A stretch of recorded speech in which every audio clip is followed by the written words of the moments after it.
to want to be of service, or to want to have some form of happiness.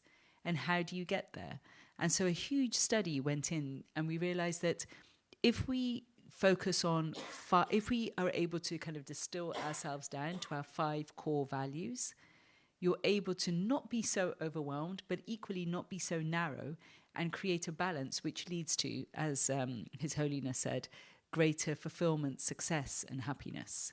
And I think when it comes to fiction, this is a non-fiction book. I think it does that. When it comes to fiction, what is the feedback you get? Because to then be covered in The Guardian at such a young age, I think is remarkable. What's the feedback you've been getting since the year since it's been a year since being published? Right, yeah. No, I was very lucky to get good reviews and stuff, which is nice. Don't know how I would have held up otherwise. Yeah, I think people, it's quite fun because there's 17 stories in the book, to kind of hear which particular stories people like claim as their favorites, and you sort of get a sense of an audience by that. Like the other day, I was doing an event at a school, and they'd been sort of studying the book, and half of them all picked one story as their favorite, and I was like, oh great. And the story they picked was the first one I wrote, so if anything, it proved I've been on a downward trajectory ever since.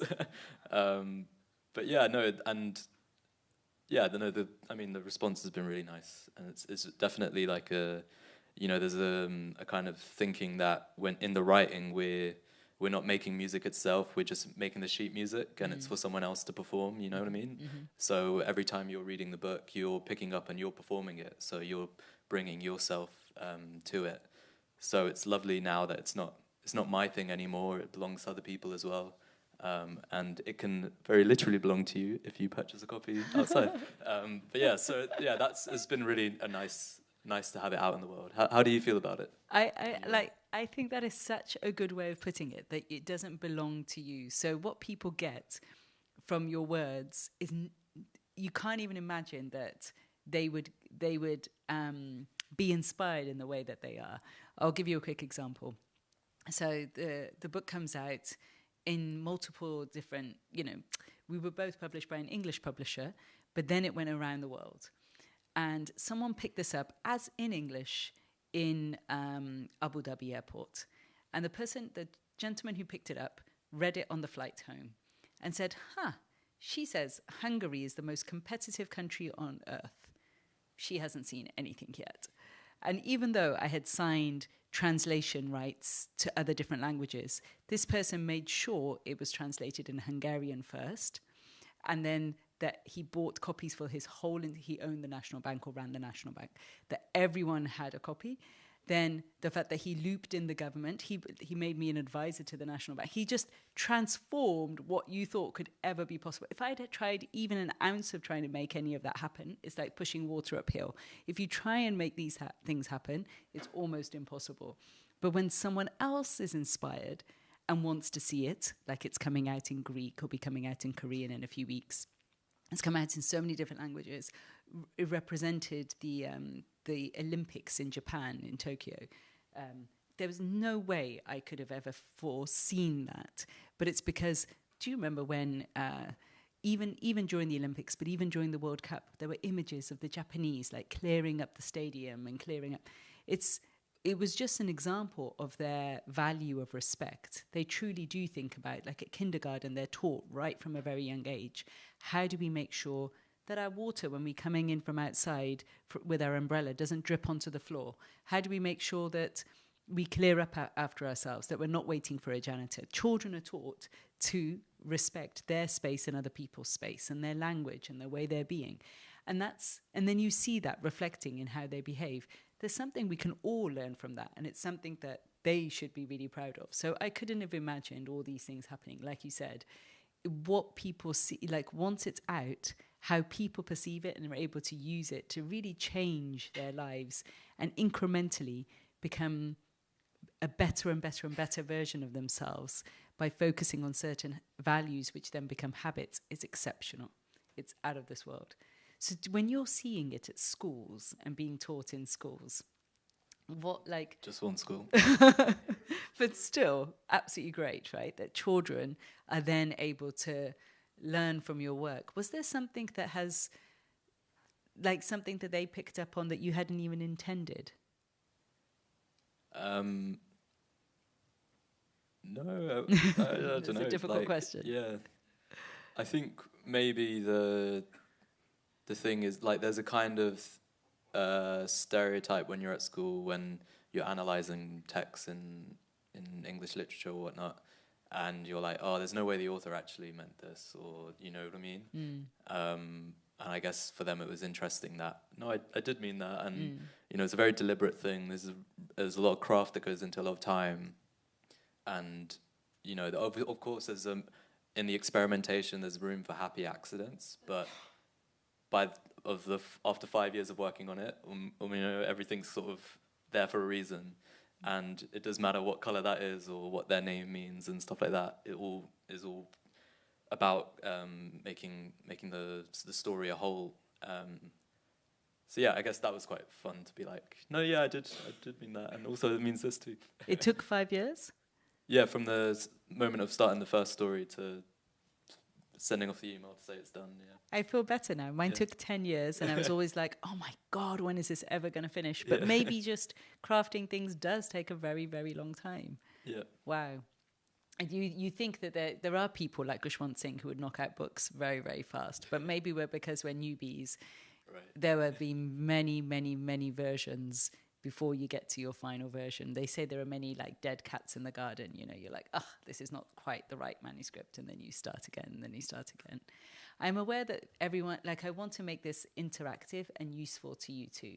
So please feel free to ask questions. I think we have, is it 15 minutes left or 20 minutes left? How long do we have? Okay. You're saying 20 or 10? 10. All right. I don't want to not give you guys a chance. So please, if there are any questions to either of us, feel free, because I think the aim is that this serves you. It's really important that it feels. And there's a question over there.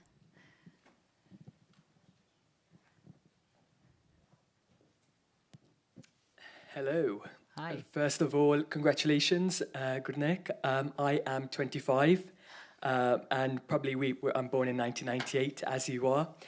So definitely congratulations. And though my field is perhaps more history related, and yours is literature, but no, I've definitely have a copy of your book, which I found very, very motivational and inspirational, and definitely you're doing well for British-born young Punjabis here in the UK and abroad.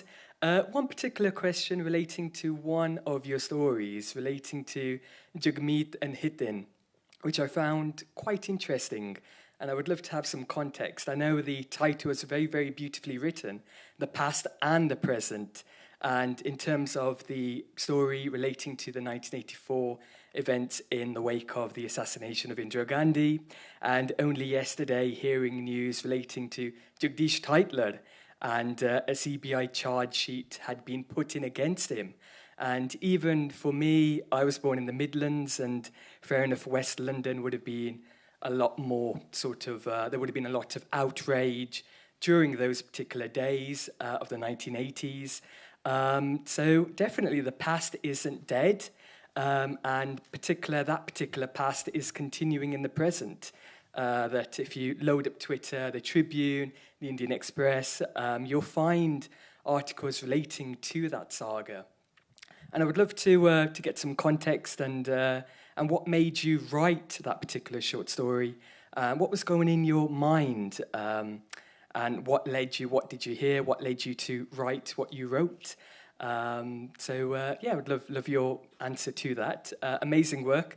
Looking forward to your next volume of short stories if you've got it in the pipeline. But keep up the great work, and hopefully more young Punjabis in the diaspora will rise up and follow in your footsteps alongside Khushwant Singh too. He was a phenomenal man, and lots to learn, especially as we are young. And an amazing event today, and thank you for hosting and for having us. Brilliant. Thanks so much for the question. And so in that story, this is one of the rare ones in the collection where the opening of the story basically stayed the same through all the different drafts. So it starts with a man, an older Sikh man who's dyeing his dadi, and he realizes once he started dyeing it that it's a mistake, and now he's stuck because now that he has a black beard, he can't just suddenly have a white beard and stop. And I don't know, that scene came, and then I realized, well, what's happening there is a man who's got something hidden inside that he's scared of showing the world. And then the character just came to me, and then I realized, of all the sort of older, people who are in our lives where we don't know much about their life before us, right? And just the idea then of what was his daughters know about him, not much. He's just their dad.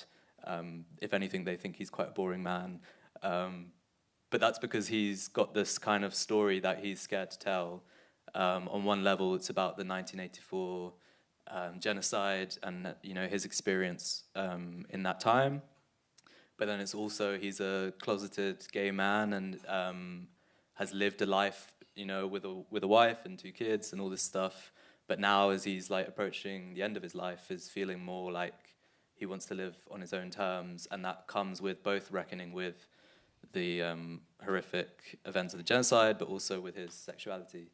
But for me, I think when I couldn't sit down and be like, I'm going to write a political story or I'm going to write a story about this historical event. It was more the personal is the way into it, and for fiction, I think is a way of illuminating the personal stories in the grander political narratives. So I don't want to sit down with an agenda of what to say about what. But if you are writing a story set in a period like that, it's just you're going to have to get entangled with it. And yeah, so the kind of in that story, there's a sort of the drama on the personal scale, which is between him and his family, and it's like the kind of core kernel of it, set against the backdrop of a much larger drama. But yeah, it's the sort of cliche that a million deaths is a statistic and 1 death is a tragedy, right? Like, as we only have the bandwidth to kind of understand these big stories by finding the granular in it. I when I first met Gurnaik, the first thing I said was how amazing that we're both Punjabi, and I welcome you to have highlighted that, because I don't know that many Punjabi writers who have kind of in the mainstream. Yesterday, for the first time, I've met him before, but we've not been on keynotes together. I was with Satnam Sanghera, and Satnam said, I think he said he was maybe the first like Punjabi Sikh bestseller after Khushwant Singh, like maybe, like Sunday Times bestseller. And he said, maybe you're the first international bestseller, like within our community. And our point was not to labor the fact that we're the first, but more that there are so many stories within our community that haven't ever come out. To your point of this man with his dadi, like hiding a story, there is such a need, and I'm really glad that you're supporting and making this happen, because even in terms of the films, etc., finally the word is getting out. There's been a lot of triumph, but also a lot of pain, a lot of,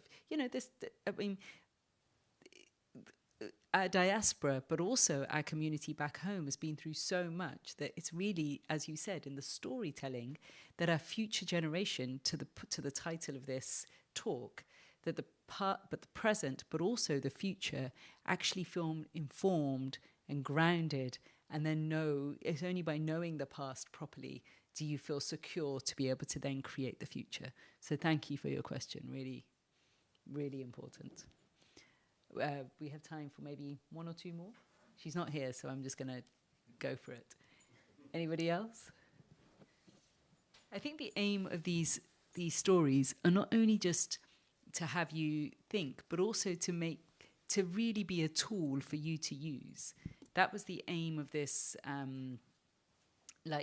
You do it subconsciously, but sometimes I did it really deliberately. I wanted to make sure that there was something that could actually be useful in your life. So stories aren't necessarily just a story. There's like a real purpose and an intention behind it, that whether it helps in your businesses or helps in your community or helps in your family or helps you as a person, that there should be something that really helps you express and helps you be a better version of yourself. So with that, I'm going to ask if there's any last question before we're told to close. Come on, we're finally together. Yes, sir. Thank you. A question for both of you, really. I suppose it more obviously speaks to Mandeep's work, but really for both of you, how do you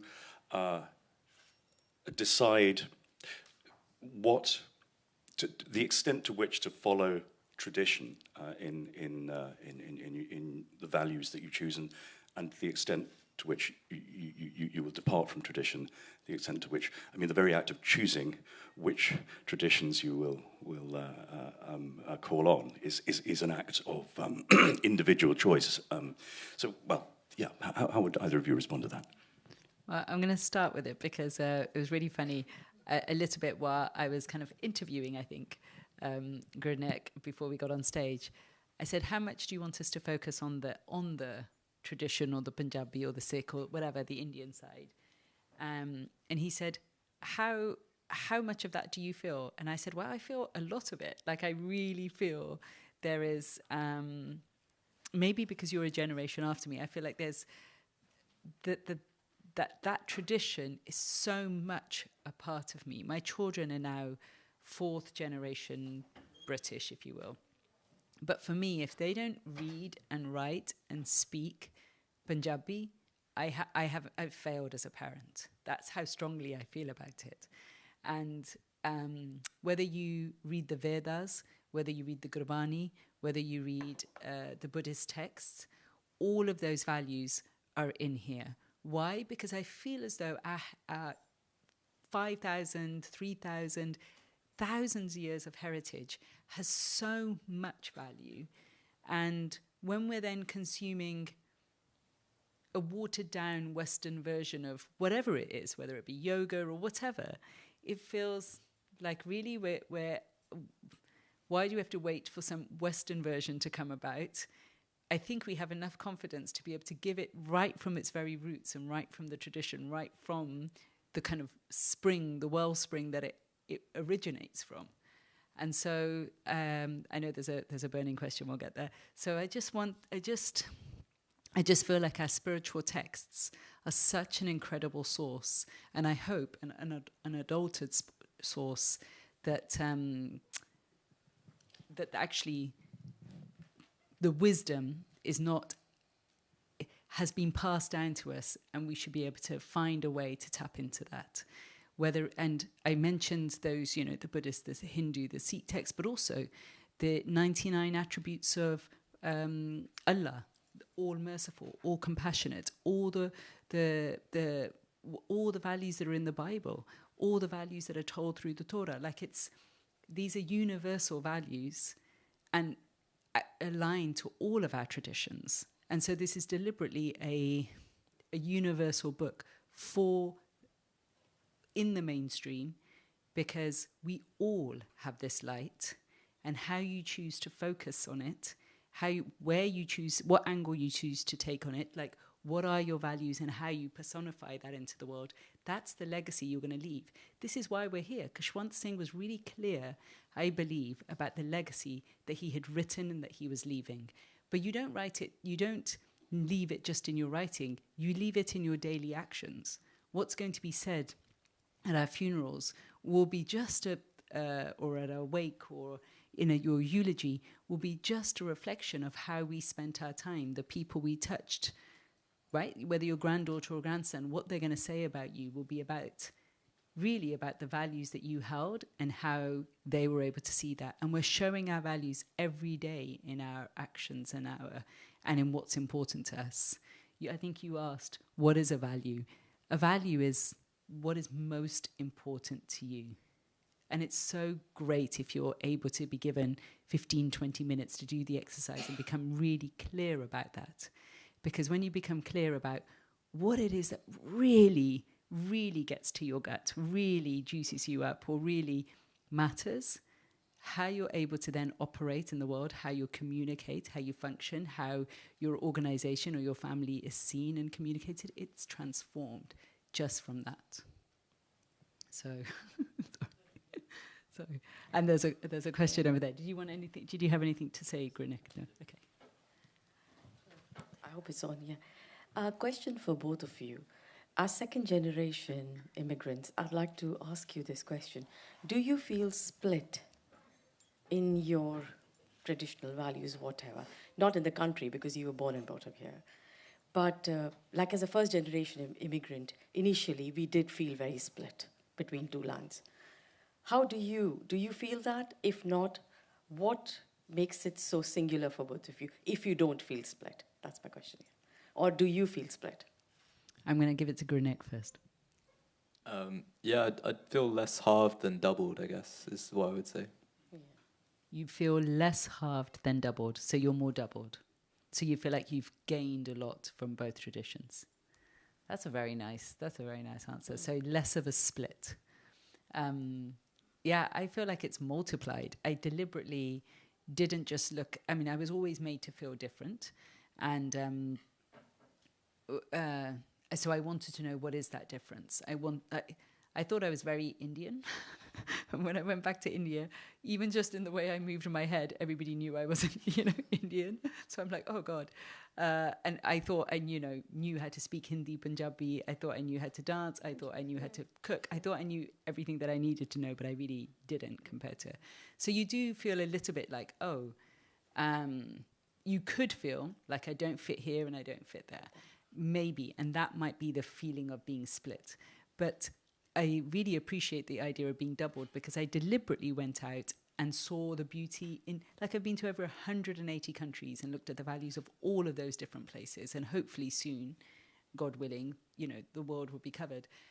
Like, there is so much beauty and appreciation. There's so much we can learn from each and every culture that we should, not just doubled, but multiplied. Like, why wouldn't we learn from each and every place in each and every culture? And the whole world is literally our Sangat. Thank you. Yeah. On that beautiful note, I'm going to call this session to a close, and I'd just like to say a big thank you. And I just love that how similar we all are when we strip away everything about countries and religion and as human beings. And I just love that golden thread of how, and if we could just all adopt that and make that a part of our values. So thank you so much. Give it up for Gurnaik and Mandeep. Thank you, Gurnaik.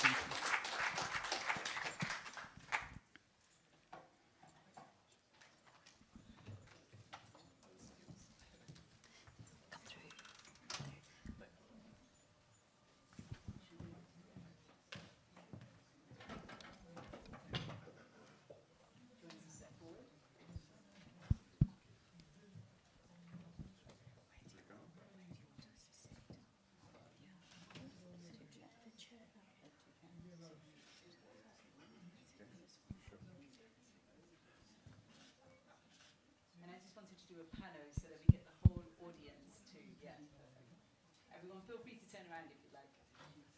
One over there. Feel free to turn around and look at that charming young lady who's been incredible the whole session through.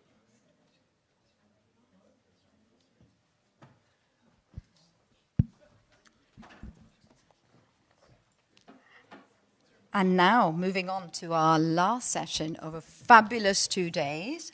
Thank you. Our last session is called The UK and India, Cheers to a Future Perfect. In this session, we have Lalita Taylor, who will be talking to Lord Karan Bilimoria. Please come through.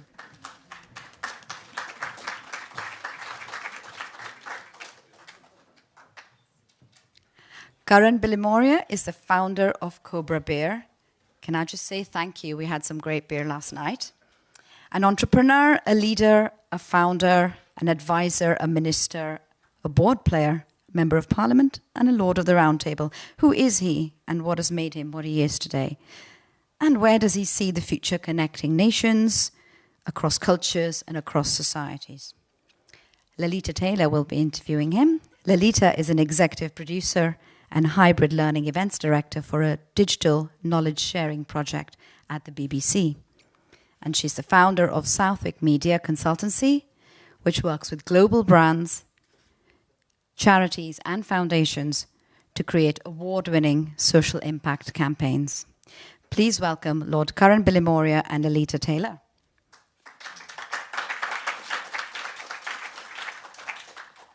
We will begin this session with a short video about the Cobra story.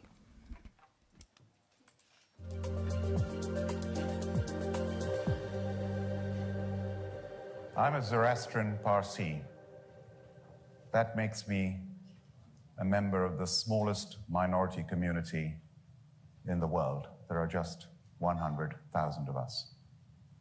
You've probably heard of Freddie Mercury of Queen, and the Tatas, and the Poonawallas of the Serum Institute of India, the largest vaccine manufacturers in the world. My late father, Faridun Bilimoria, when he was a young captain, was ADC, that's like an equerry, to the President of India. And on one of the trips down from Delhi to Hyderabad, where the President of India has a palace called Rashtrapati Nilayam, on the presidential train, the President said to my father, the young Captain Bilimoria, he said, you know, there's some Parsis in Hyderabad, and one of the most eminent is D.D. Italia, who's a member of the Rajya Sabha, the equivalent of the House of Lords in India, the upper house of the Indian Parliament. He said he's got a granddaughter who's just come back from graduating at university in England. Maybe you might meet her. And this was in August, when India has its Independence Day.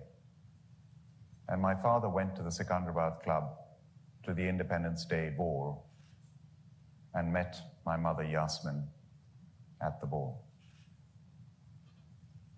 They got married, and I'm here. So if that recommendation from the President of India had not happened, if my father had not gone to the Independence Day ball at the Secunderabad Club, I wouldn't exist. So where does it all happen? The word serendipity. For 5 years, I chaired the Cambridge Judge Business School, Cambridge University.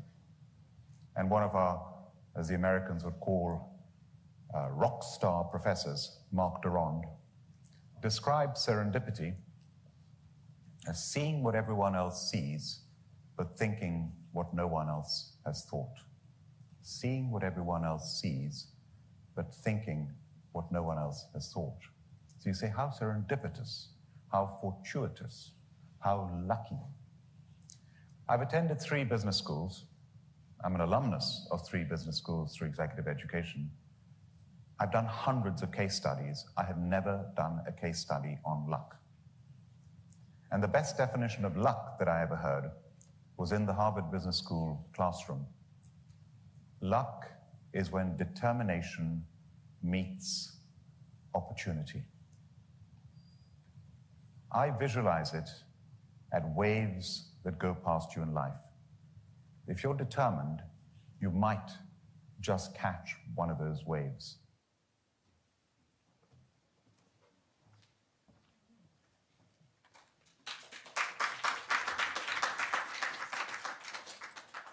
I absolutely love that clip. And wow, your achievements are breathtaking. Apologies. So, hello and welcome to all here at the Khushwant Singh Festival. I'm delighted to be chairing this final session, and my thanks to the conference organisers for having me. A massive welcome to my guest, Lord Bilimoria, global business leader, and who has some amazing achievements and has done, your achievements are breathtaking. You are definitely catching waves. So just to name a few of the things that you've done. So founder and chair of Cobra Beer, founding chairman of the UK-India Business Council, Chancellor of the University of Birmingham, President of the UK Council for International Students Affairs, and co-chair of the All-Party Parliamentary Group for International Students. So I'm going to stop embarrassing you now because I could go on with the list forever. So, and you are also Lord Bilimoria of Chelsea, the first ever Zoroastrian Parsi to sit in the House of Lords. We're here today to discuss connecting cultures, connecting futures, connecting and protecting futures, the theme of our next hour, but through the eyes of Karan, because, Karan, you are here with friends. So I'd like to ask you to take us to India 50 years ago and describe your time as a boy. What was it like growing up in India? And tell us about your mum and dad. Thank you very much, Lalita, and thank you. It's great to be here. Nilüfer, my namesake, Bilimoria as well. Thank you so much. And Khushwant Singh, what a great man. Legend, an absolute legend. Rahul as well, I haven't thanked you. Thank you very much. My childhood in India, I was very, very lucky that I was born into a family where my father was a military officer and he was commissioned to the Gurkhas. So I was born and brought up with the Gurkhas from childhood, who were the most amazing, amazing people, and two of them were Victoria Cross holders from the Second World War. Just having the privilege of being inspired from a very early age by those bravest of the brave was phenomenal. It's Field Marshal Manekshaw who said, if a man says he's not afraid of dying, he's either lying or he's a Gurkha.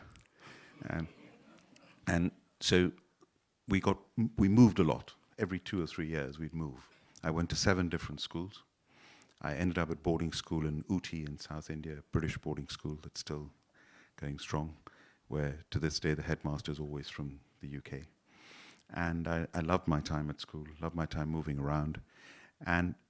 But what I do remember, the army life was fabulous. It was outdoors, and my father would make my brother and I, my brother Nadir, just experience everything. We used to go out and exercise with the troops, and I absolutely loved that. In fact, I almost decided to join the armed forces and then had to make that decision pretty early on to go into a business career.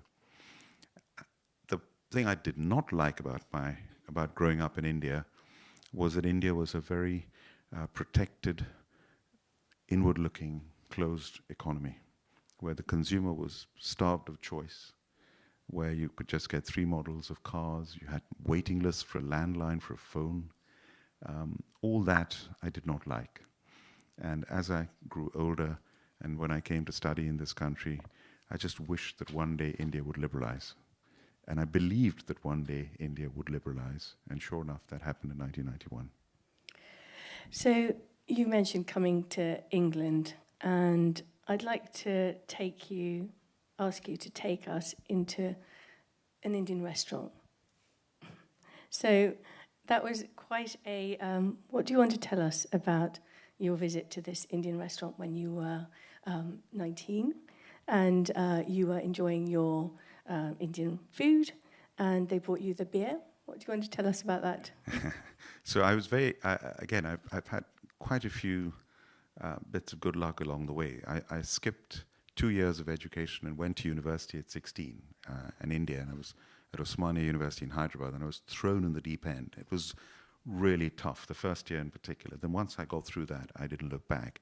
So I came here at 19, having already graduated, and I stayed at the Indian YMCA, not far from here. And I remember putting my bags in my room, and I rushed straight across the road to the White Horse pub. There's a pub, it doesn't exist now, sadly. And I loved beer from the time I was allowed to drink it. And I was very disappointed with the beers in the UK, the lager beers, all these famous brands. I can't name them, that's unprofessional. But you know the ones I mean. Probably the worst lager in the world. Yeah, reassuringly cheap. Anyway, so I found a lot of these beers were very, very gassy. And they were difficult to drink. They were cold, but they were meant to be refreshing. And then I'd go to Indian restaurants because I missed my Indian food. I couldn't cook when I came here. And I found that with Indian food, spicy food, you want something cold and you want something refreshing. We've got Lady Noon here. Her husband was a legend. My Lord Noon was such a mentor to me, who was hugely responsible for making Indian food so popular in this country. And spicy food, cold beer, but the cold beer was gassy beer. And it was really difficult to drink. And it used to bloat me up. And bloating lager and spicy food was uncomfortable. And an English friend of mine introduced me to real ale, to English bitter, which I took an instant liking to. But I found that the bitter was lovely in a pub and smooth and delicious. But it was horrible with food, including Indian food. It was too bitter and too heavy. And then I thought, this is ridiculous. The restaurant owner could be selling me more beer and more food. And that's when the idea evolved. And initially I studied in London. I did my chartered accountancy with what is today Ernst & Young. Then I went and did a law degree at Cambridge. And it was at Cambridge that the idea finally fell into place. It was not a eureka moment. I did not jump out of a bath in Cambridge naked and run down the streets. It was an idea that evolved. And I said, this is what I'm going to do. I'll produce a beer that has the refreshment of a lager and the smoothness of an ale combined. So it's easy to drink, not gassy, extra smooth, and goes with all food, in particular Indian food. And that was my idea. It was a very simple idea. Now, an idea is one thing, making it happen is another thing. So, you have had great success with Cobra. It's an Indian fantastic brand. But tell me about the time when you nearly lost the beer.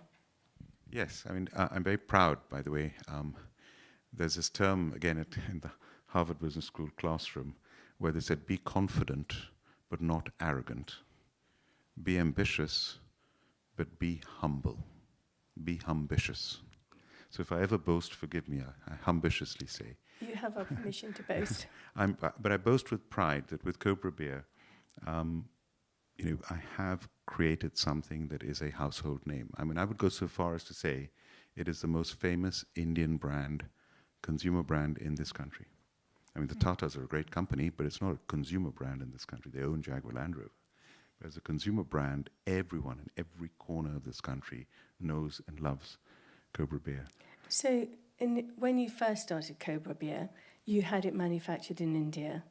And tell me the story of why you brought it and why you took it out of India.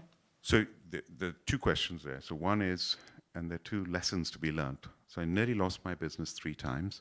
And I always believe the one word that describes entrepreneurs more than any other word is very short. It's guts. You've got to have the guts to do it. I often give talks to school children, university students. I say, how many of you want to start your own business one day? 80% of the hands go up.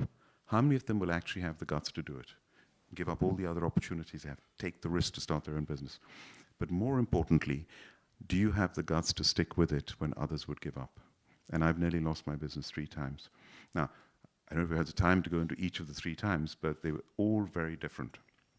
One was a boycott as a result of an article in a magazine that I was the publisher of. I didn't write the article. I didn't even know about it. But I was the publisher and owned half the magazine. And there was a boycott on my beer. And it was horrible. I nearly lost my business. We were growing at 70% a year. And I'd opened up depots all over the country. We had vans and salespeople, 125 employees at that time. Flying. Cobra was flying. We just had our first advertising campaign from Saatchi & Saatchi. You walked into a tube station, there was Cobra Beer. You opened up an Evening Standard, there was Cobra Beer. Listened on the radio, there was Cobra Beer. We were flying, and then suddenly there was this boycott out of the blue. The thing about crises is often they come out of the blue. I mean, how many economists predicted the financial crisis in 2007-8? How many people predicted the COVID pandemic would happen when it did and the way that it did, 100 years after the last global pandemic? How many people predicted the Ukraine war would start on the 24th of February last year? So these crises come out of the blue, whether you want to call them black swan events. What I realized is how you deal with them. And it took 1 year for that boycott to be lifted. And I went down from 125 people to 17 people. It was devastating. We nearly lost the whole business. And our bank was the Royal Bank of Scotland, and we were put into the special division of Royal Bank of Scotland, where they would specially look after us. They were specially trying to close us down. That department you've read about in the press got into a lot of trouble. I was one of the early people who suffered and was nearly shut down by that department. And this is the thing, is that guts that you're not going to fail. You're going to survive. And you're going to take your people who are left with you. And we survived. And then the two other times were linked to the financial crisis. And again, we don't have time to go into it, but I'm happy if you want me to later. And so each one was different. And I realized that the thing about crises, you may not be able to predict them. It's how you deal with them. And I found the three common factors that enabled me to survive the three crises were all the same. One was having a strong brand. The Cobra brand never flinched. Always continued to do well as a consumer brand. Second was the support of your team. And I've had a very loyal team who've supported me. Some of them have been with me for decades. And family. If you have family, I met my wife Heather, who's from South Africa. I met her 1 year after I started Cobra Beer. And she stood by me through all the ups and downs of this journey. And without her support, I would not be here talking to you. And the third thing is you can survive a crisis if you play with a straight bat. If you would rather fail doing the right thing than succeed doing the wrong thing, and if you practice integrity. And the best definition of integrity that I've ever heard is when I am the patron of the Zoroastrian Parsi community in the UK, and we had a visit from the Archbishop of Canterbury, Rowan Williams, who's now Lord Williams in the House of Lords with me. And he came to address us, and I gave the welcome speech. And then he spoke, and he made his speech. And he said, Lord Bilimoria has used the word integrity twice in his speech, and the Zoroastrian Parsi community are renowned for their integrity. And he said the word integrity comes from the Latin and Greek words integra, integrum, that mean wholeness. You cannot practice integrity if you're fragmented in front of the light. You can only practice integrity if you're whole and complete as an individual. So those three things, brand, team, and if you've got family, and integrity, you can get through any crisis. I'd just like to pick up on team. So what are the qualities you look for in your team? I've found more and more in life that the most important thing is attitude. We hire for will rather than skill. Ideally both, but it's the will that's much more important. And if I give you a quick example, the first two salespeople we were hiring, we had a roof, we were above an antique shop on the King's Road in Chelsea. And my partner Arjun Reddy and I had started the business from scratch. And we'd grown it literally from scratch, delivering from our own car, going door to door to make the sales to the restaurants. And then as we were growing, we couldn't do everything ourselves. We said, got to hire some salespeople. We put an ad in the Evening Standard, and we got 100 applicants for this unknown new beer brand. So, wow, this is great. We narrowed it down to 2 people. The person who came third said, please give me the job, please. I know I can do this. We said, I'm sorry, we can only afford 2. He said, no, I'll do it for commission only. So Arjun and I said, well, what have we got to lose? Okay. To put this into context, he'd come over from Pakistan as a Pakistani Christian on asylum, working in a wine shop in an off-license in the East End of London. His English was appalling. He came and he said, we said, have you got a car? He said, no, I don't. I'll use public transport. Then he said, give me some samples. So we gave him some samples. And before he left, bless you, he said, how many cases are these other 2 going to have to sell before you give them the job? He said, 100 cases of Cobra a week. How long are you giving them? We said, 1 month.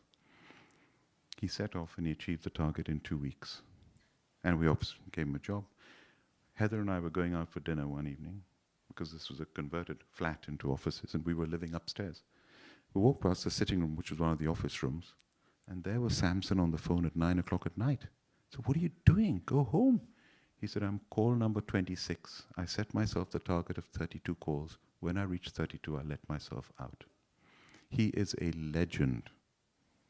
He has every restaurant, the 7,000 restaurants he supplies know of Samson Sohail. Every distributor knows of Samson Sohail. And he started off as a commission-only salesperson of an ad in the Evening Standard. And that's all about that attitude that he has. Very inspiring story.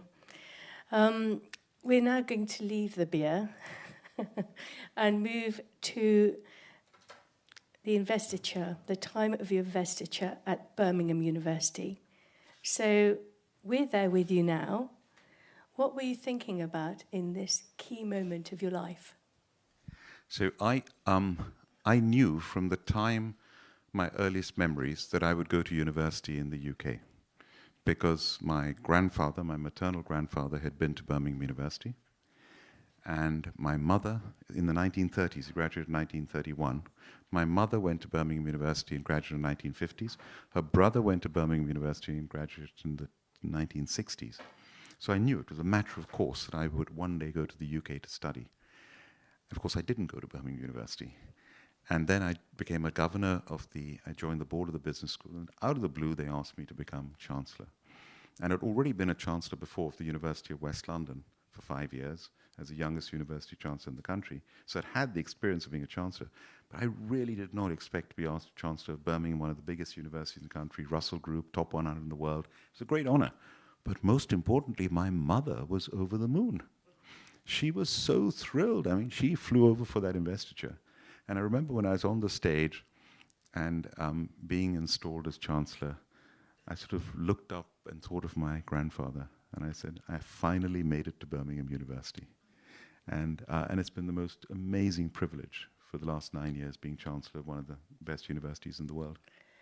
So one of the themes of this festival is connecting futures. And I just wanted to flag up that Birmingham has a lot of underrepresented people and a lot of Asians.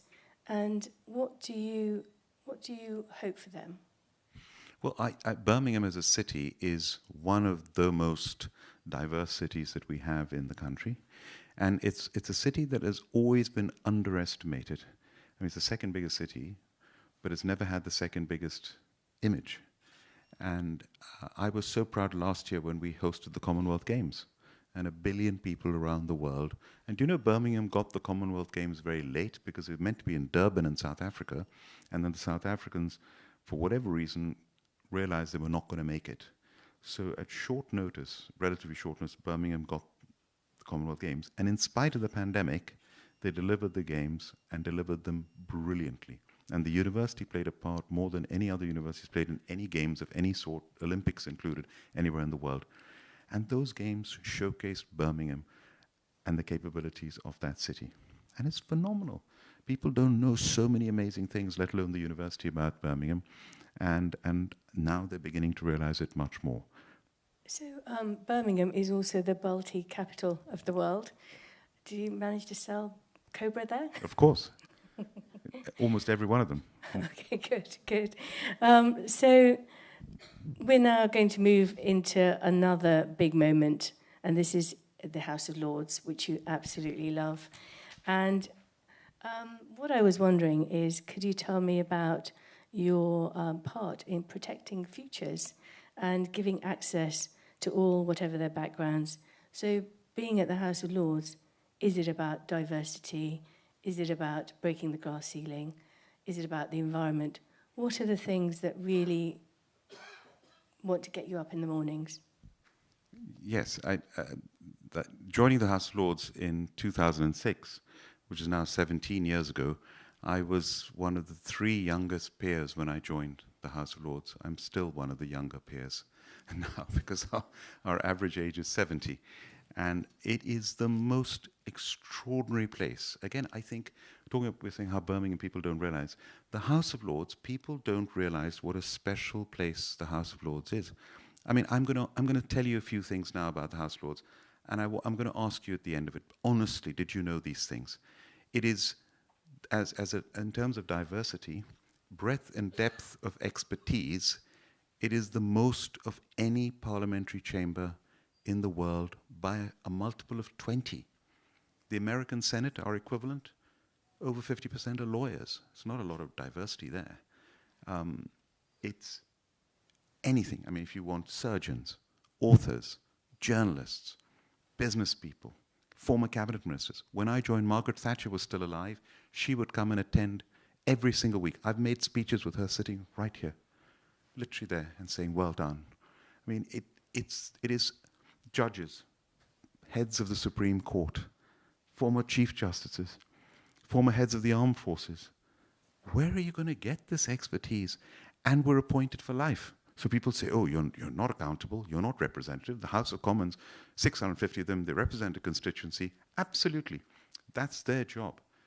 Our job is to provide that expertise and that cornerstone of democracy. We're an unelected house that is a cornerstone of our elected democracy, because it's the House of Lords that challenges the House of Commons because of its expertise. And I'll give you a quick example. We're in a great university here, SOAS. Theresa May brought in a universities bill in 2017, and Joe Johnson was the Prime Minister's brother, was the universities minister. The bill went through every stage of a bill in the House of Commons and came to us. Do you know, I'm not exaggerating, we amended it more than 1,000 times. You didn't do this, you should do this, you haven't thought of this, ... Why? But it went through every stage in the House of Commons. I'll tell you why. How many university leaders are there in the House of Commons? 0. How many university leaders in the House of Lords? Chancellor of the University of Oxford, Chancellor of Birmingham University, heads of Oxbridge colleges, former Vice-Chancellor of Cambridge University, and. 30 university leaders, including myself, took part in that bill and tore it to pieces because of the depth and breadth of expertise. That's what the House of Lords is about. I'll give you another example. When I joined the House of Lords, I'm a group captain in the Royal Air Force, something I'm very proud of. My grandfather, who was at Birmingham University, was squadron leader in the Royal Indian Air Force after he left university. And early days, I was sitting at the cross benches, and this question came up, and we have daily question time. And you all know question time in the House. Oh, by the way, hands up. How many of you knew all the things I just said about the House of Lords? No, honestly, of course, Lady Noon would, but yeah. So I was sitting there, and this question was on the safety of Gibraltar Airport. So what an obscure question. So the way is the person, Lord asking the question, the minister responds, said, we know exactly what you're talking about. This was an incident when a fire engine crossed the runway and a plane had to abort its landing, but everything was safe, nobody died, the plane didn't crash, and it'll never happen again. So this Lord who asked the question said, how could the noble Lord, the minister, say that? I nearly died. I was in that plane. And so he then responds. Then it opens up to everybody. And up here stands up. As a former pilot in the Royal Air Force, I remember landing at Gibraltar Airport. Very tricky airport to land in, and I think I'm the only noble lord in that position. Minister responds, opens up. Next, I'd like to correct my noble lord. I too was a pilot who used to fly into Gibraltar Airport. I said, this is getting ridiculous. Next thing, the peer next to me stands up. As a former governor of Gibraltar, may I comment on that? Where are you going to get that in the world? We're so lucky to have it. And what? House of Lords, I get paid a fee every day. I get no expenses for any researchers. We get this expertise at phenomenal value for money. Excellent. So I want you now to take me to your favourite place. It can be a restaurant. A place, not a city, a place as in a... Yeah. My favourite place? Yes. My favourite city is London, without a doubt. I mean, this is the greatest of the world's great cities. Of course, I love Hyderabad, where I was born. I absolutely love Hyderabad, but London is the greatest of the world's great cities. But my absolute favourite place is being at home with my family, without a doubt. The reason why I want to ask you to take us to your favourite place is because I want to talk about your legacy. And so I've got 3 questions. So the first one is, you are a former president of the CBI, and you're very proud to be representing business. But did your instinct tell you at any stage that the culture was not right? So which question do you want me to answer, about the CBI or CBI. the purpose of my life? CBI first, because I'm going to ask you 3 questions. Okay, CBI first, all right. In fact, I've done 2 interviews today, and one was on international students in the morning, and the other one was on India. And of course, both times they asked me about the CBI. So I now am used to every time being asked about what's happened to CBI. What I can say to you, by the way, how many of you are aware of the crisis that the CBI is going through? Yeah, everybody. It's been in the press every single day for the last 2 months. I was appointed as president of the CBI in June 2020, and it's a 2-year term, and I stepped down in June 2022, a year ago. I was the first ethnic minority president of the CBI in its 60-year history. I was the first entrepreneur to be president. I was the first relatively younger individual to be president. I was the first not normal FTSE 100 chair president. I was the first active sitting in the House of Lords crossbench peer to be president. And it was a matter of huge pride. And then, again, you don't plan these things. I was appointed as the president-elect, and just before I became president, the pandemic started. And then, after that, the Ukraine war and the cost of living crisis. So I will forever be known as the crisis president, because I was just dealing with one crisis, not just any crisis. That was the biggest global crisis since the Second World War, and I was there leading British business at that time of crisis. What I can say categorically without any doubt is those are two of my proudest years in my career, where we literally worked with government to help save the economy, save businesses, save jobs. The furlough scheme that saved so many jobs, that was created in conjunction with the CBI. Lateral flow testing that you all got free, that was my pushing individually and with the backing of the CBI. India, when it had its second wave of COVID, do you remember when India ran out of oxygen? The High Commissioner approached me and I convened British business, including our trade associations, the Compressed Air Association. We got cylinders, concentrators, generators out to India, helped them. At one stage, we almost set up Nightingale hospitals. If you remember those hospitals, we brought all the people who set up the Nightingale hospitals here and put them and had these meetings, Zoom meetings, to give them the expertise to set up Nightingale hospitals in India. We had our companies donate. Pfizer, one of our members, donated $70 million worth of help, and the vaccine wasn't even approved in India at that time. Rentokil gave £3 million worth of product. So we pulled out all the stops, and the Indian High Commissioner said, of all the embassies, Indian embassies around the world, we did more from London because of the CBI. When the Ukraine war started, I approached the Ukrainian ambassador who I'd met before. He needed our help. We convened British industry 2 days after the war started. And he said, we've conscripted every man over the age of 18, but we don't have ration packs. We don't have medical kits. The next day, the biggest supply of ration packs to the MOD, Vesti Foods, helped us through our logistics firms. We sent millions of ration packs out, medical kits. Then the supermarkets were getting bombed. The bread basket of the world was running out of food. So we had a meeting with the food minister in Kyiv, with our major retailers, and we got boxes of ambient food with the support of the Daily Mail later on, raising millions of pounds, millions of these to save lives. So I mean, this is the sort of thing I've done at the CBI, which is phenomenal. And then I'm now, as tradition is, you stay on as vice president on the board for the year after you've been president.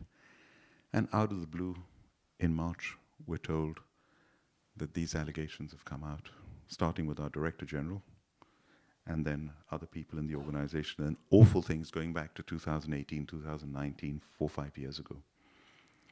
And my attitude has been to try and save the organization, because I passionately believe that the CBI is needed by the country. There is no other business organization. I was a member of the London Chamber of Commerce. I was vice president. Lord Noon was before me, was president of the London Chamber of Commerce. So I've worked with the Chambers of Commerce. They do a very good job at what they do, but the CBI is in a different league in its expertise. We represent Britain on the global stage. So I chaired the B7 before the G7 when Britain hosted the G7. I represented the Britain at the B20 when Indonesia led the G20, which India is leading this year. I sat on the Council of Europe, in spite of leaving the European Union, representing Britain in Europe. So no other organization is capable of doing it, and the CBI needs to survive, and I'm doing my best, and we've addressed these awful things that have happened. And by the way, the culture that I was in charge of wasn't anything but toxic. I didn't see anyone misbehave once. Not once. It was the opposite. Hardworking people who went the extra mile in the most challenging of times. That's what I saw. But you can't. The facts are there. These allegations are there, and we're addressing them. And we've taken rapid measures to put in a new Director General, a Chief People Officer, one of our board members helping with culture experts helping us out, 35 recommendations from top employment experts being implemented. And we've got an extraordinary general meeting on the 6th of June when we'll say, these are the measures we've taken. Now, please, government and members, trust us, and we'll go forward. What about the fight for free trade? Why is it so important? And do you think India needs the UK?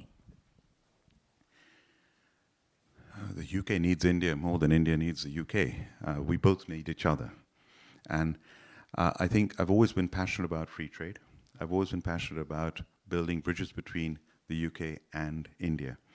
And it's amazing how now, last year, India overtook the UK as the 5th largest economy in the world. So we're the 6th largest here in the UK, and India is now the 5th. And there's no question about it.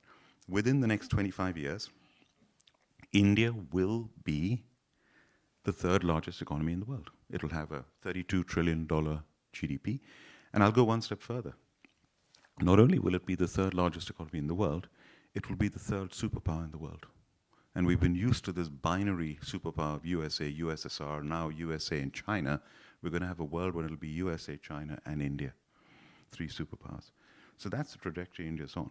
And yet, I founded the UK India Business Council. At that time, I remember we were doing £5 billion of trade. Now trade has gone up to £34 billion in goods and services between our two countries. But wait for this. That is nothing. India is the 12th largest trading partner of the UK. 12th largest. So now we're signing a free trade agreement, which we started negotiating in January when I was president of CBI.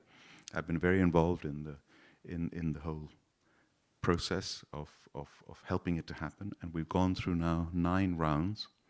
I was very involved in the Australia Free Trade Agreement and the New Zealand. Those took 1.5 years. So we're near the 1.5 year mark now, and I hope soon we'll sign a free trade agreement. But free trade agreements aren't the be-all and end-all. Our biggest trading partner in the UK is the United States of America, that makes up 25% of our trade. We have no free trade agreement with America, but it's still our biggest trading partner. The real free trade agreement we desperately need is at our doorstep with the European Union. 45% of our trade. That's the most important free trade agreement. And at the moment, we've got a very light free trade agreement with the European Union. By the way, I ask this question quite often in talks that I give. How many of you now think that the UK leaving the European Union was a big mistake? Can I just see a show of hands? There you go. Somebody take a picture of this. Take a picture of this, please. YPO, I had 100 chief executives and chairmen, the Young Presidents Organization, one of the best things I've done in my life.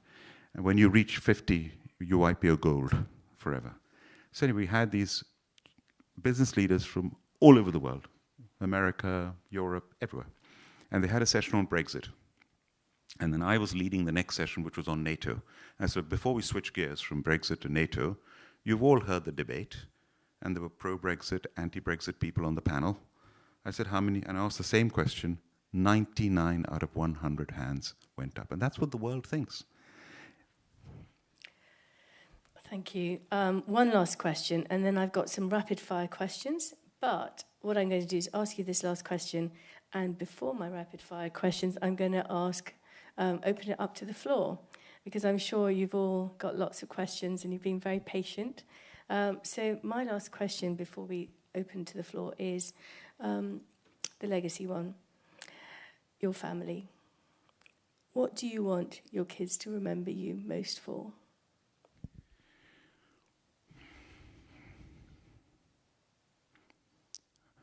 The best lecture that I've ever attended was the final lecture at Harvard Business School before I became an alumnus.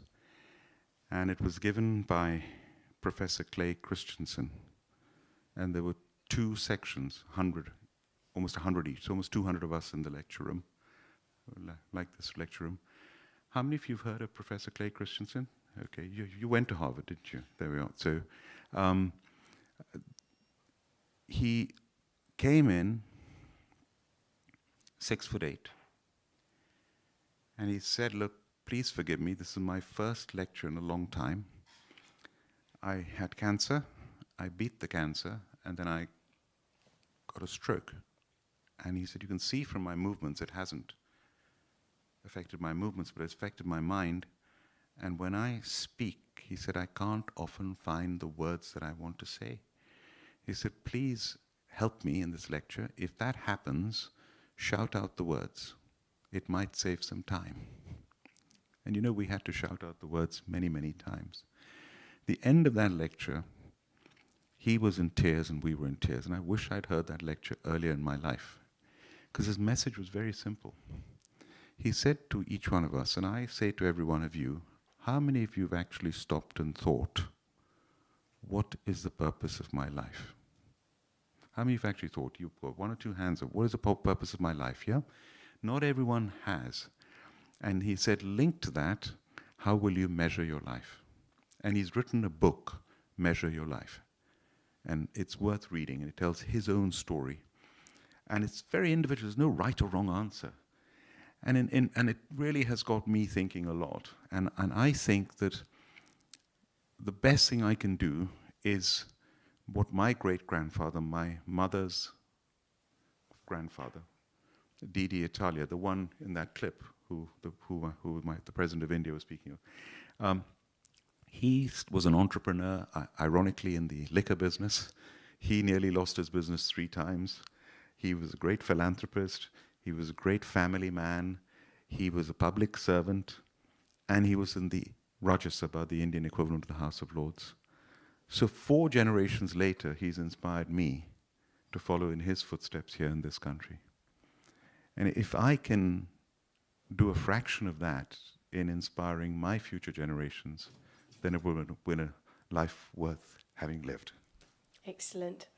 Okay, we're going to open up to the floor. So would you like to take the microphone to that gentleman over there? Just bear with me a sec. And if you'd just like to say your name and where you're from, that would be great.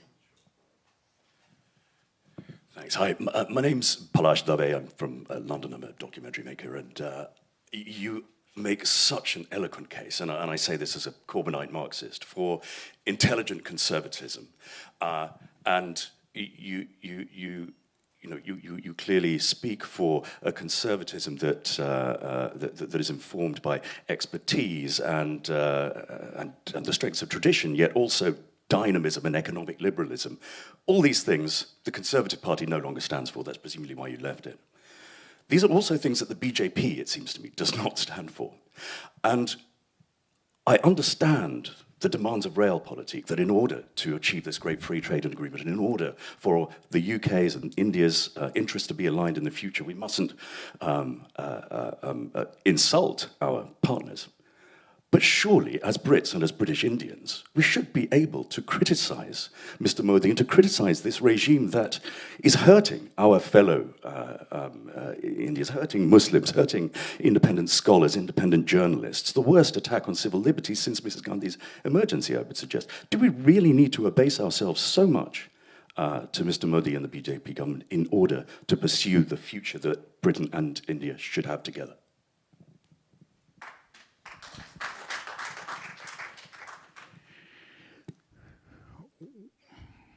Whether you like it or not, he is the elected Prime Minister of India. And the one thing that gives me great faith in India and in this country is, as long as we have democracies that are true democracies, that if the public do not like somebody who's been the leader, they have the ability to vote them out the next time round. That's the beauty of democracy. And that's what I didn't like about the referendum, is referenda are very blunt instruments. It's a one-off. There's no changing. I mean, now, so many people regret what happened with Brexit, but to change it is not easy and may never be able to be changed. Whereas if it's a democratic decision, 5 years down the line, you get a chance to change your mind. And as Keynes said, if the facts change, I change my mind. And I think changing your mind is absolutely fine if the facts change, or if you feel you believe something and you realize, my gosh, I've been fooled, or I've been conned, or whatever. So I do believe that democracy will always come through, including in this country. We've got big elections, and next year is a key year, because we're going to have elections here, we're going to have elections in India, and we're going to have elections in America. And look, what about, I mean, the American one, nobody knows what's going to happen.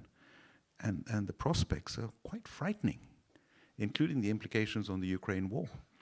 So, you know, that my only way of answering that is I have faith in the democracy of India, which has shown itself to be a pretty robust democracy. And by the way, the Indian elections and the way they run them, the computerized, I've actually walked through the whole as if I were a voter. I can't vote because I've got an overseas OCI card, doesn't allow me to vote. And India doesn't allow dual nationality. But I've actually been through a whole voting booth as if I were a voter. And they're really robust, and it's electronic voting, far more sophisticated than we have over here. And on what a scale, when you do it in 3 phases and hundreds of millions of people. We've got to learn something from the way Indian elections, the actual mechanism the elections are run. Thank you for your question.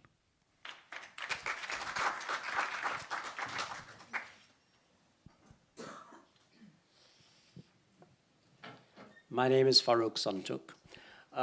Do you think that the CBI and other similar bodies could have done more to prevent Brexit from happening?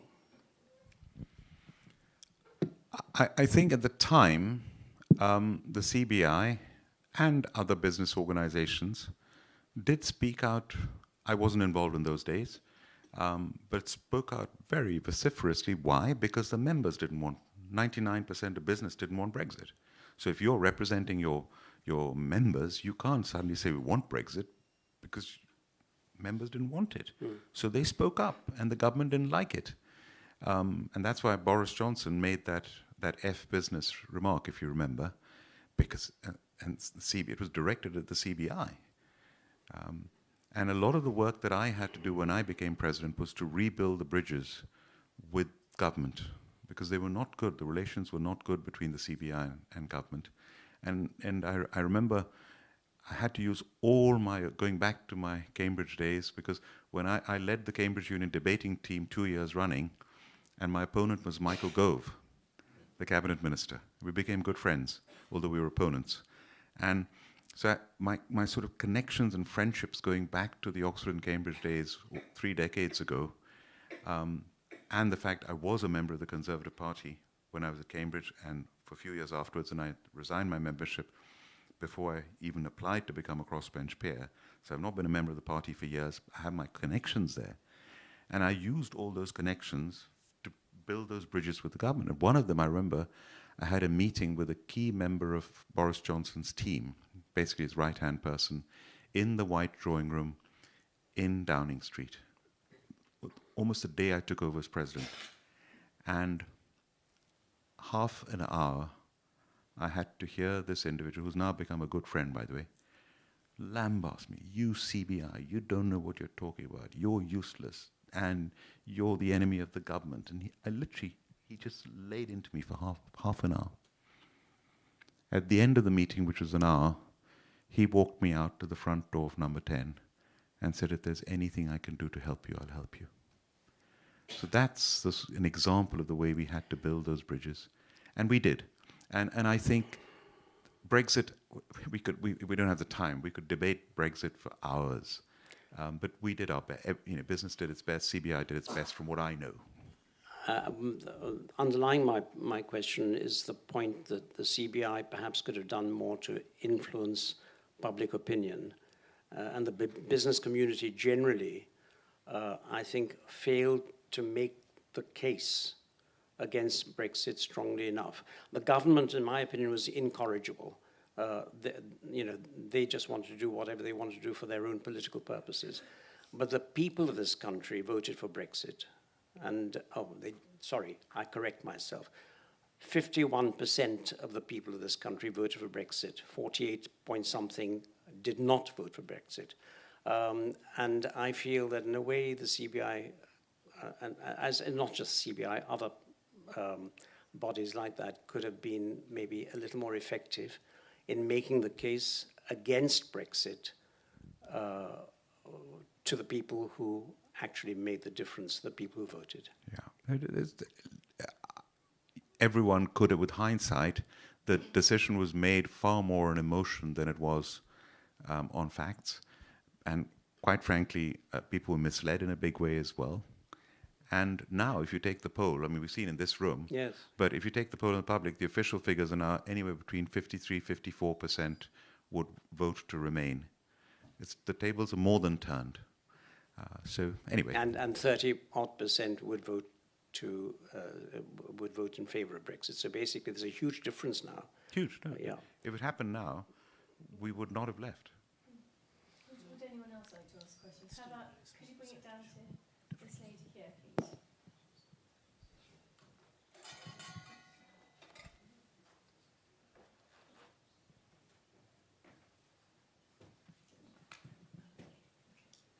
Hi, I'm Robert Green. Turning a bit more to the future, the Indian-UK trade. I mean, the potential for an economic relationship to grow dramatically has been talked about for years and years and years. And of course, you've been very much involved with that. What are the major areas we should be looking at for when a free trade agreement is announced? What are the major areas we should be looking at to say, yes, this was a good one? Yes, the more comprehensive the deal can be, the better. And it is difficult because although you're talking about the fifth and sixth largest economies in the world, they're very different economies. I mean, one's 1.4 billion people, one's 67 million people.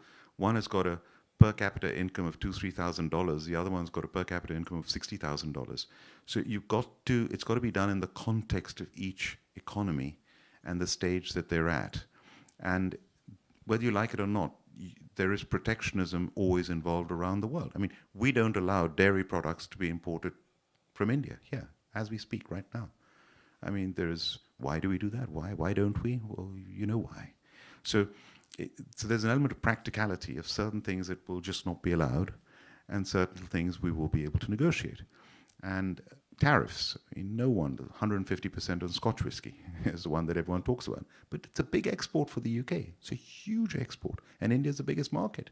So if that goes down, it makes it more affordable. It increases our exports. It makes it more affordable for the Indian consumer. Everyone probably is better off. Cars, there's 100% duty on cars. So the tariffs is one part of it, but more important is making it easier to do business with each other and easier to invest. And movement of people is also another part of it. And universities. Now, even before the free trade agreement, something I've been calling out for, foreign universities can now open up in India. That's been talked about. My friend Palam Raju, who was a contemporary of mine at Hyderabad Public School, was education minister in Manmohan Singh's government. He announced that foreign universities would be allowed to open up in India, and then they got voted out. Now, this government has said, with the new education policy, foreign universities can open up in India. Foreign lawyers, for years I've been saying foreign lawyers should be allowed to work in India. No, no, no, no, no. Finally, it's been allowed, even before the free trade agreement. We can't practice in the courts in India, but we can practice in terms of giving advice and working as solicitors in India. And our lawyers are the best in the world. So India is going to benefit from that.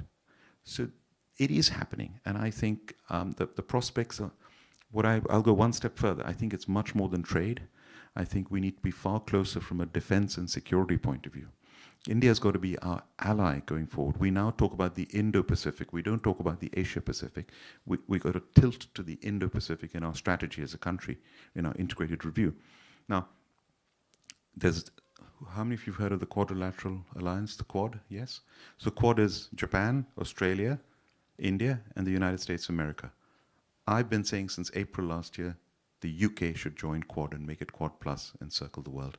We need to be in more and more defense alliances and do more and more joint exercises, whether it's Navy, Army, Air Force.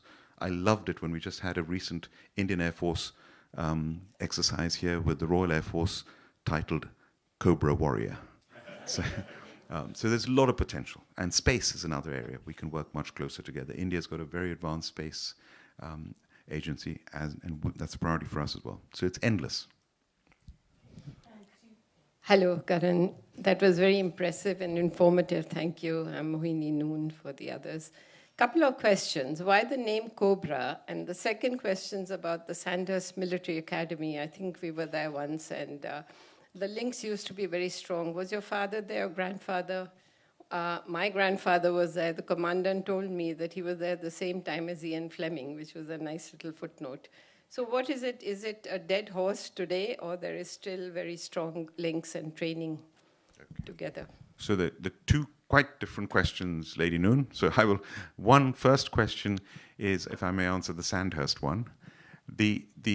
One of the roles that I have that I'm very proud of is I chair the Memorial Gates and Constitution Hill. How many of you know the Memorial Gates and Constitution Hill? Those of you who haven't put your hands up, next time you go to Hyde Park Corner and you drive down Constitution Hill to the front of Buckingham Palace, on the left you will drive through these sandstone pillars, and there's a pavilion on the left. The pavilion, inside the roof of the pavilion, are names of the Victoria Cross and George Cross holders. And those gates are to commemorate the service and the sacrifice of the 5 million volunteers, not conscripts, who served in the First and Second World War from South Asia, in those days United India, Africa and the Caribbean, and Nepal. First World War alone, there were more than 1 million, and they were not allowed to become officers. The Indians had to serve in the ranks. The only ones who were allowed to be officers were the medics. And some of the state forces, the Maharaja of Jodhpur, Nizam of Hyderabad, Maharaja of Mysore, had their state troops. They could have their own officers. Otherwise, 1 million troops, no officers. So after the First World War, the empire said, well, let's have 8 Indians per course at Sandhurst between 1922 and 1932, just for 10 years. So it's a very elite group of individuals. It's a very short list. And your grandfather was one of them, and my grandfather, Brigadier N.D. Bilimoria, was on that list. And when he was at Sandhurst, he met another young Parsi who was at Birmingham University, little knowing they'd be in-laws years later, my other grandfather, who joined the Royal Indian Air Force. But we don't send Sandhurst cadets because we opened up the Indian Military Academy in 1932, which my father was commissioned from. But the principles are the same. The motto of Sandhurst is serve to lead. The motto of the Indian Military Academy, if I paraphrase it, is the honor, safety, and welfare of your country comes first, always and every time. The safety and welfare of the troops that you command comes second, always and every time. And your own safety and welfare comes last, always and every time. And I've been saying we should send at least 1 cadet a year from India to Sandhurst, and similarly, the other way around to the Indian Military Academy. We send officers to the Staff College in Shrivenham. We send officers to the Royal College of Defence Studies as brigadiers, air commodores, commodores. Other countries send cadets to Sandhurst. It would keep that link. But we do have cadet exchanges, by the way. Cadets go to the Indian Military Academy and visit, and the more of those exchanges, the better. Your question about Cobra, why the name, is one of the biggest mistakes I've made. No, I'll tell you why.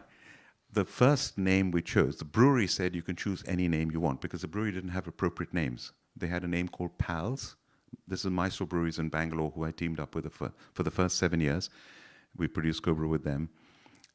Pals is the name of a dog food here. And the other name they offered us, which is the biggest selling brand, is a brand called Knockout.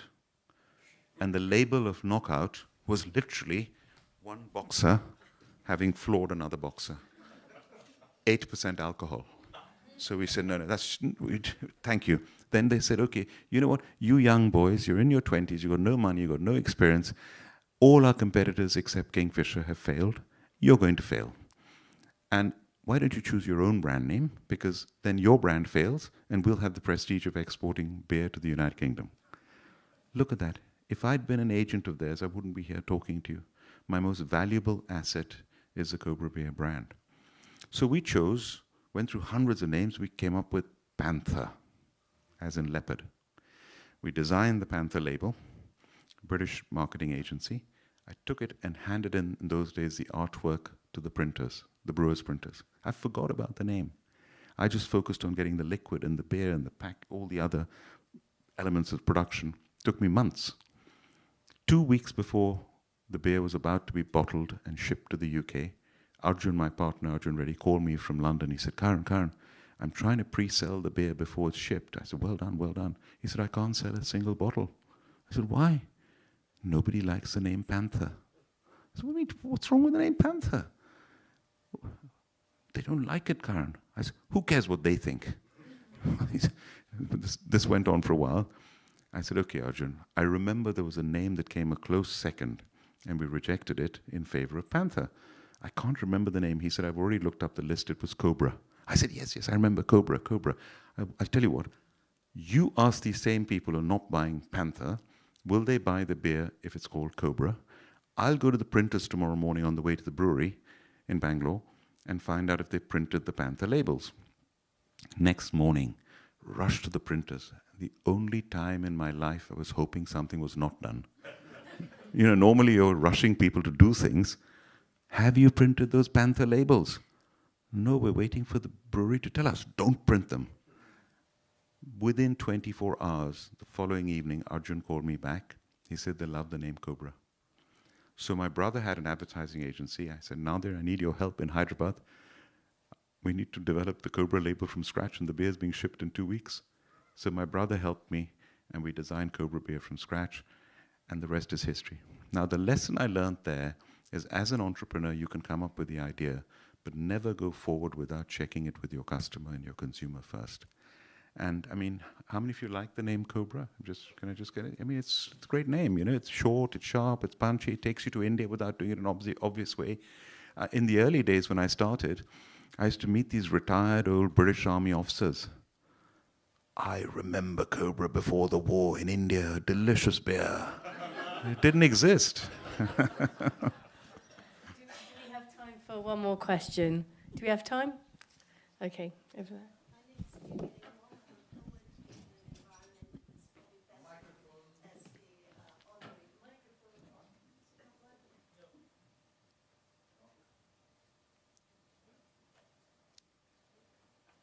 Don't worry, I'll repeat it if I can hear it. Please carry on. Okay, I'll speak louder. Yeah, I can hear you. Okay. I'm a poet, painter, and environmentalist, probably best known as the honorary president of Black Environment Network. In recent times, a lot of people feel that our democracy has been damaged by lies at the very top of democracy and the abuse of the structures of democracy. Can you comment on how this image has damaged democracy in the view of democracy in India, and how do you think we might have to do something to restore the image of democracy? Now, you're talking about democracy generally. Yes. Yeah, this is all around the world. You've been seeing this. Yeah, this is not restricted to any one country, and I think this is the whole thing about democracy: is if people get elected and make promises, or make commitments, and they've lied to you, or they've deceived you, or they've conned you, or they've shown they're incapable of delivering it, then they get voted out the next time. And if it's criminal, it should not be accepted.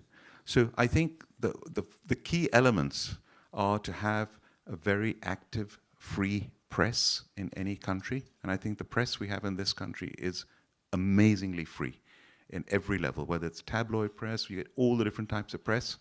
I think it's that to have a judiciary that is genuinely independent, robust, and completely impartial. I think in this country we have the most phenomenal league. Where do people come if they want the fairest trial in the world? They'll come to this country. So I'm very proud of a lot that we have to offer over here. We criticize a country, and of course we should criticize. There's a lot to criticize.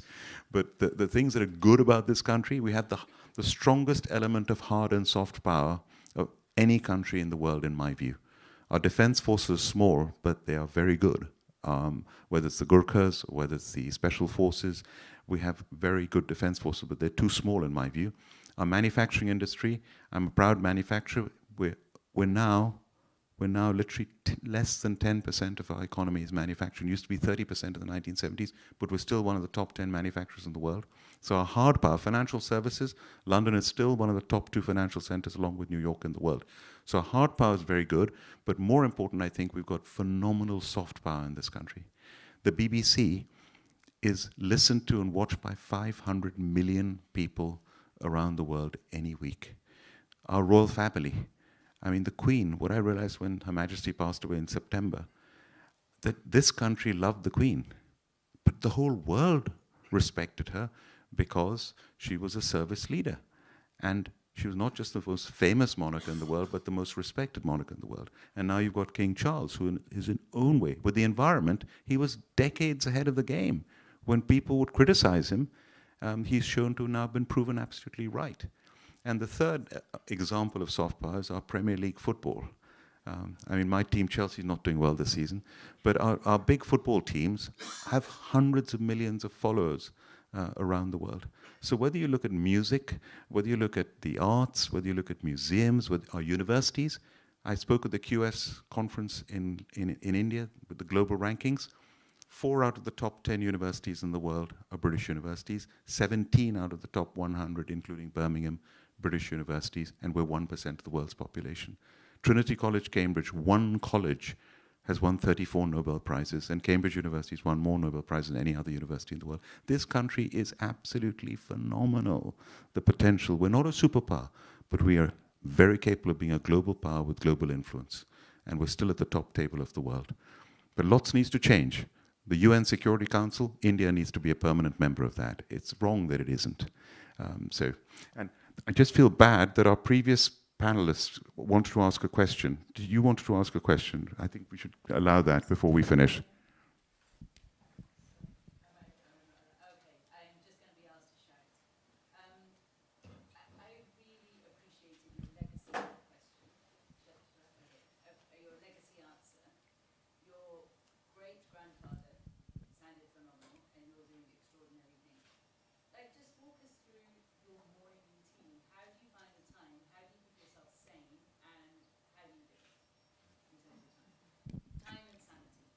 Okay.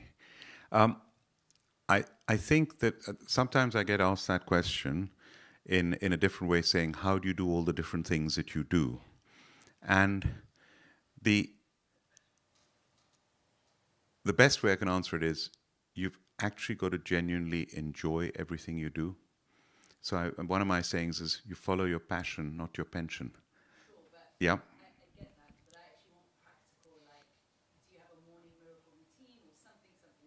Yeah, so I do a very short meditation when I wake up, very short, that I've been taught. I will try a few times a week to go to the gym. I box. I learned how to box. The Gurkhas taught me how to box at the age of 8. So I spar boxing with my instructor in the gym, or I play tennis. I try and keep fit.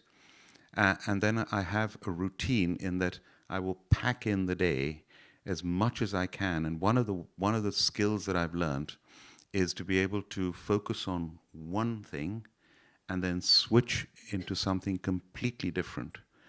So I'd be the House of Lords for something, making a speech. The next minute I'm chairing a Cobra board meeting, or the next minute I'm doing something to do with the University of Birmingham. These are all different worlds. And to be able to switch from one world to another world immediately is another skill that I've learned. And then also to be able to digest huge amounts of information and speed read. I can speed read hundreds of pages and distill them down but I do believe you have to have the information and the facts and be well informed, so that when you're making a speech, you know what you're talking about. And of course, the only way I can do any of this is I have really good support. My chief of staff and my assistant chief of staff are 2 amazing people who support me. Without their help, I wouldn't be able to do any of it. And the person who gives me the most sensible advice is my wife. So this is how I'm able to operate. And by the way, the other thing is, my father has always been a great inspiration to me as a great military leader. He was a general, commander-in-chief of the Central Army, 350,000 troops, Gurkhas. And I've always been inspired and learnt a lot about leadership from my father. But my 87-year-old mother, all my values to this day come from my mother. And when I'm going through a tough time, she will tell me on the phone even now, always stand up, always do the right thing, always speak your mind, don't be afraid, have the courage, to this day. So I'm very grateful to my mother as well. So sadly, we've run out of time. Yes, please. In terms of your enjoyment, I've often sat with you at Lords, the MCC. Do you want to give us a few words about what you feel about being a spectator there? Yeah. Do you enjoy the game? You know, I absolutely love the game. If I could, I'm lucky to be, my cousin Zed Karma is here. He's a member of the MCC. We sometimes sit next to each other. And, I love it. If I could spend time watching cricket, but even if I can go sometimes for 1 hour and just sit there in the pavilion and watch some cricket for an hour, I feel I'm in heaven. I love it. And you can get inspiration from so many places. I love seeing good exhibitions, whether it's an art exhibition or an exhibition on Pink Floyd, one of my favorite groups. You come away being inspired about creativity and innovation, and I just love it. I don't go there as often as I'd like to. Thank you. Okay. So sadly, we've come to the end. Thank you so much for a fantastic hour. Big hand to Karan. Thank you. And I'd also like to say thanks to the organisers, and that's Rahul and Nilofer. Yes, thank you very much, Rahul and Nilofer. Thank you very much.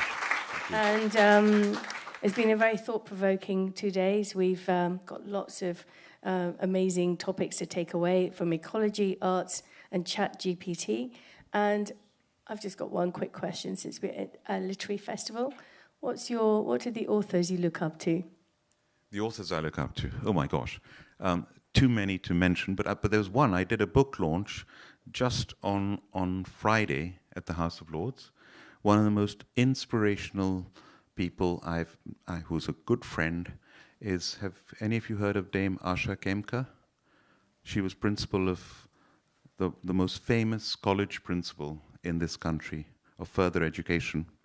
And she's written a book. She came to this country, she got married when she was 15, and she came to this country with 3 young children, following her husband who was a doctor, at the age of 25, not being able to speak a word of English. And today she's a dame, and one of the most respected educationists in this country. And her book has just been released on Friday, which I was privileged to launch. And the title is India Made Me, Britain Enabled Me. And it's literally the story of the British dream. You talk about the American dream, this is the story of the British dream. And 3 wonderful children and a lovely family. It's an inspiring story.